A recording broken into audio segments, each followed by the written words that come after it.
Surprise! You probably thought there were 17 more seconds left, but I came early. So, just realized what I said. Anyway, let's get on with the show. Welcome to The Erich Show, featuring your hosts, Javvad Malik and Eric Krohn. Timely topics, poorly presented. I guess it's going to be one of those shows today. Anyway, I hope you're all doing good on this fine Friday, and that completely lost my train of thought. Anyway, Eric, how you doing? I thought you had more skill than that, man. I thought you were, as much as we like bash each other and we have to watch what we say, I figured the training was good. It's like constant training. And yet, there you go, tripping over your feet. I tell you. It is good to be here, though, on a Friday. It is. It is. Given that last Friday we were together in sunny Clearwater. Yep. And kind of miss those days back in the day. Back in the day when you had me driving your tractor and digging holes. Come on, in the now ground. that was fun. You have to admit that was a lot of fun. Yeah. I got to say, this is like, as a kid, you just had these toys of things that used to go around pretending, and now you're older and you have the means to buy them yourself, and it's like my first farm. Yeah. In all fairness, it's not a toy. I mean, like, I don't know what we would have done out there without the tractor as far as getting stuff taken care of. And I mean, holy crap, that thing is a lifesaver. And I understand why all farmers seem to have tractors, man, because you'll be happy to know that I did mow out there. So the knee-high grass and weeds and bushes are pretty much gone. But good. Yeah. I was wondering, don't you have like a mowing equivalent of a Roomba or something that you can just set out and it'll go and along a set path and just chop it down for you? They have those these days, but I just can't imagine like actually using one of those. I don't know. It seems kind of, I don't know. The whirling blades of death, man. Yeah. Okay. Yeah, James. Now I will say this. The one that I have has no firmware. It's a straight diesel. It is new, but it doesn't have all of that GPS garbage and stuff on it. And it's so easy to drive. Even Javvad could do it.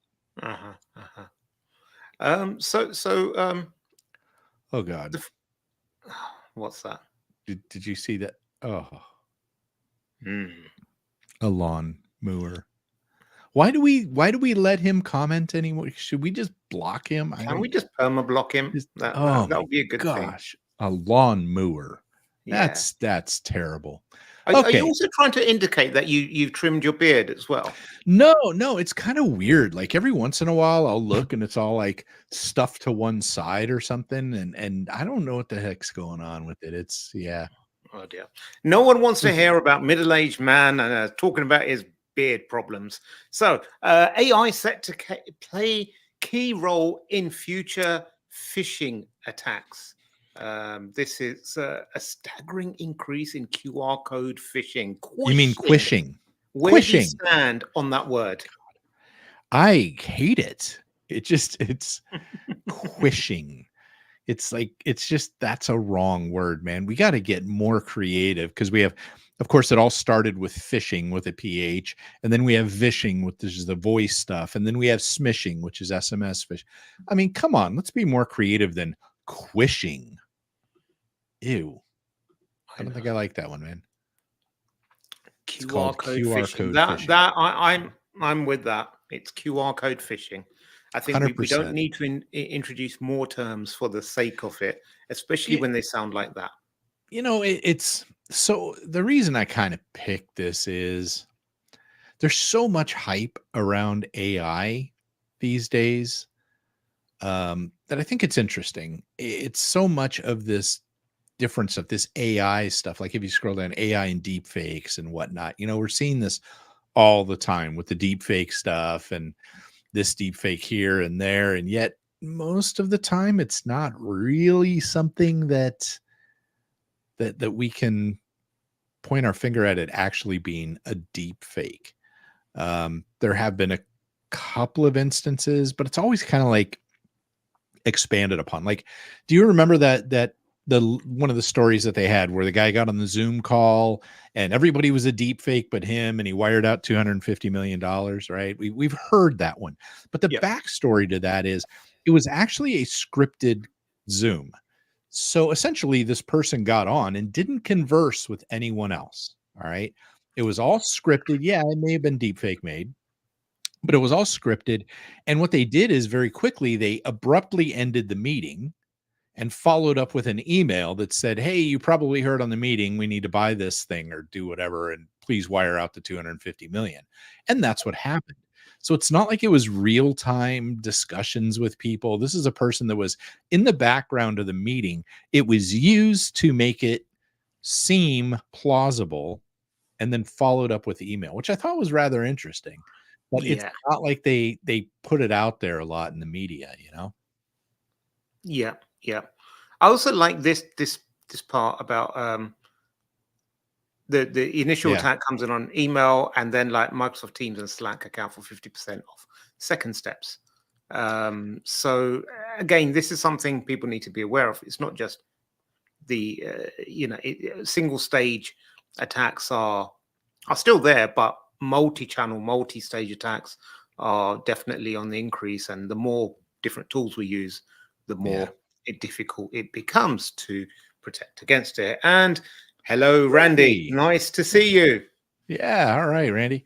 Yeah. You know what? And it, I don't know, this pivoting to other platforms, it's not necessarily new, but we're seeing it a lot more.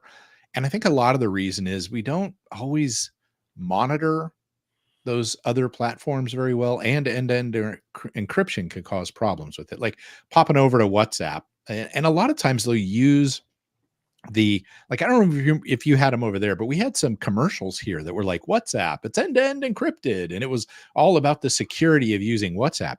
So now the bad actors are like, hey, let's go over to a secure means like WhatsApp and we'll chat about it over there.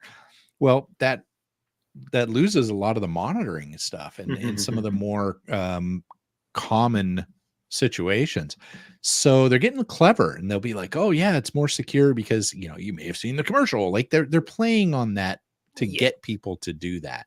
But it seems to be pretty effective. It is indeed. And I like this section in this article about millennials are top targets for phishing attacks.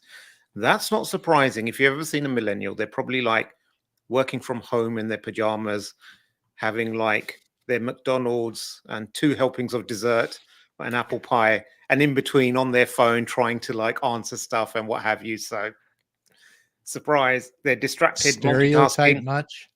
Huh? Stereotype much?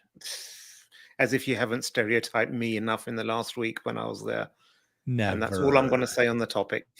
Okay, eScan antivirus update mechanism exploited, I say, to spread backdoors and miners. Boy, that antivirus that spreads viruses. The irony there is pretty interesting. But this comes back to another one of those supply chain type attacks. Yep. It's also like, security tools like antivirus, they run at the high privileges. So, if you can get in there somehow, you're going to have, access to pretty much everything. Yeah, they're just hanging out there at ring zero, like, hey, I got access to everything, because you kind of want it to be there to be able to stop all this stuff. But in the same breath, a lot of times we don't think about something like antivirus actually being one of our attack vectors. So it's interesting with this one. Talking about this Gupta miner and stuff, hosting their own DNS servers. And that's smart because then they can move stuff around as the infrastructure changes. Like this is what this was doing, is pushing a miner, which isn't uncommon, I just thought it was interesting using antivirus as the way to spread the viruses Made me Well, chuckle a little on the inside. it does. But I don't know. I use a Mac, so I've never needed to use an antivirus for years because they don't Please do not spread that garbage, man. Come on. People still think Macs are like, oh, I got a Mac, so it's not at all subject to viruses, which is an absolute and complete load of crap. Change my mind. Okay, 73% of small and medium enterprise security pros missed or ignored critical alerts. So this is a story. I mean, this is not just restricted to SMEs. I know like many people in large enterprises who work in the SOC, and it's the same story. They are overwhelmed. Yeah. Overwhelmed.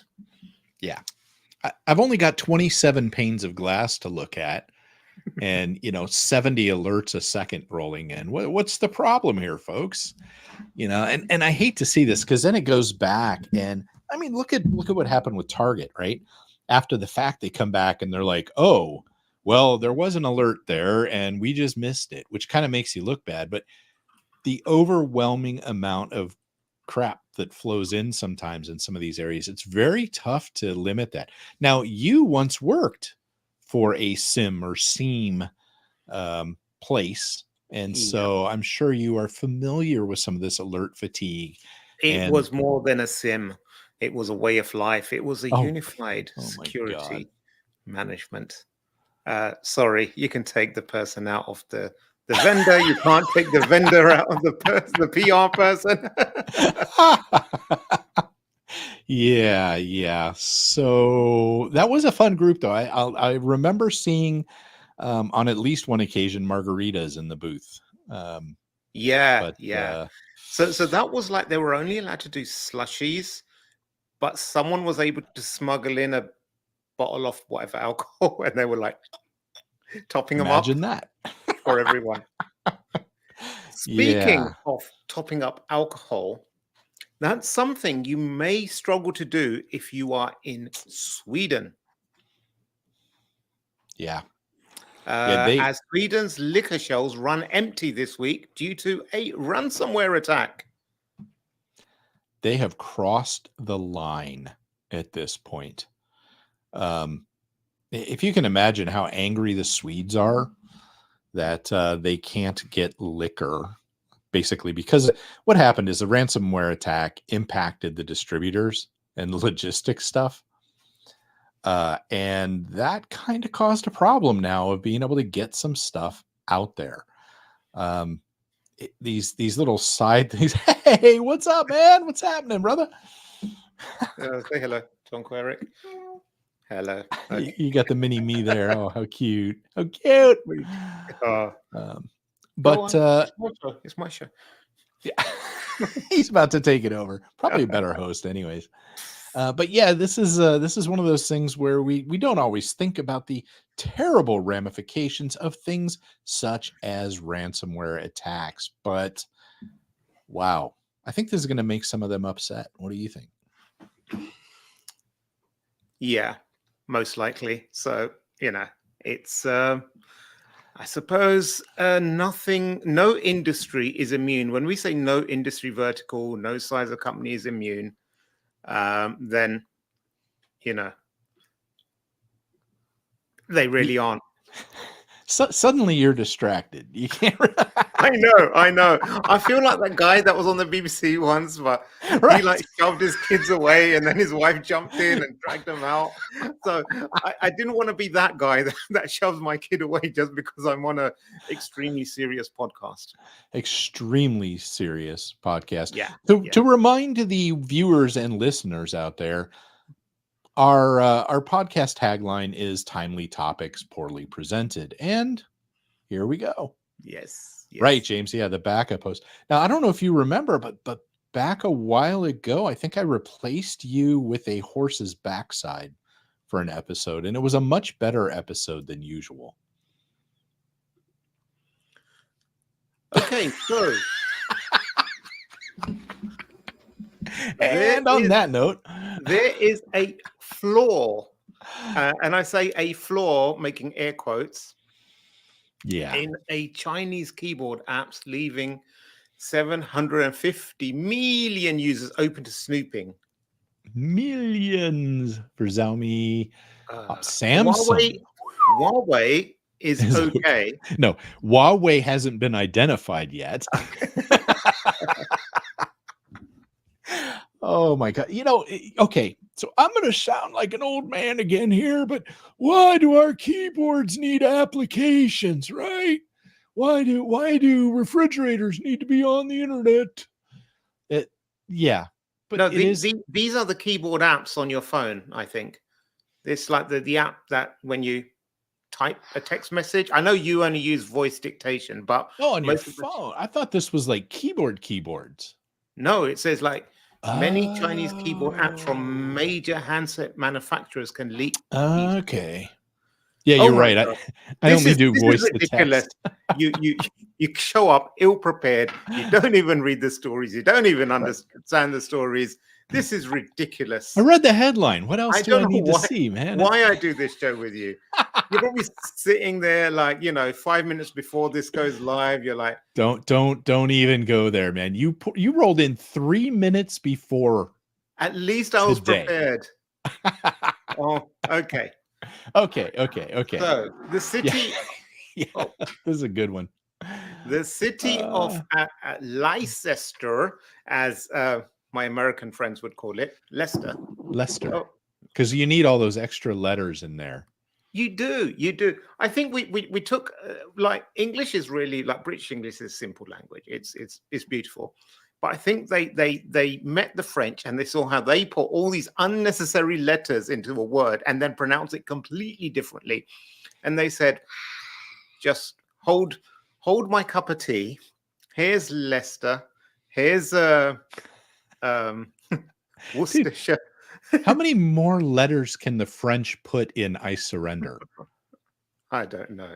I Wow. kid that my French. Do you know this person, Eric? Yeah, They have yeah, the same I friend? do. I do. This could be my wife, who I just celebrated a 26-year anniversary with yesterday. Wow. It's fantastic. She's put up We with me are that sorry long. to hear that, Jennifer.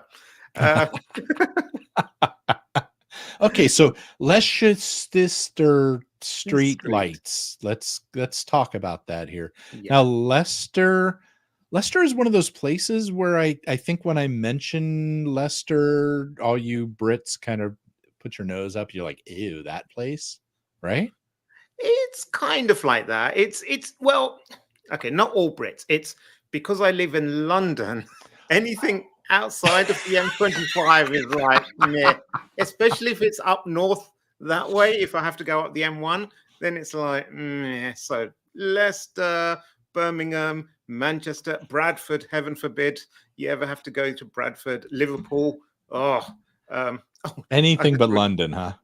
Anything but London, actually. Oh my gosh. Okay. I do like it when we cross over the border into Scotland. Scotland is absolutely gorgeous, so I cannot knock that. You just can't understand what they're saying. No, I can't.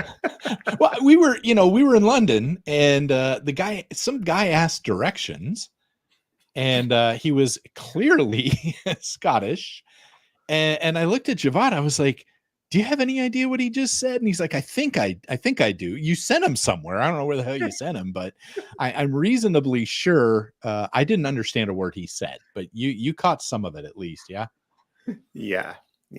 So Okay, I'm semi-bilingual, but okay. Back to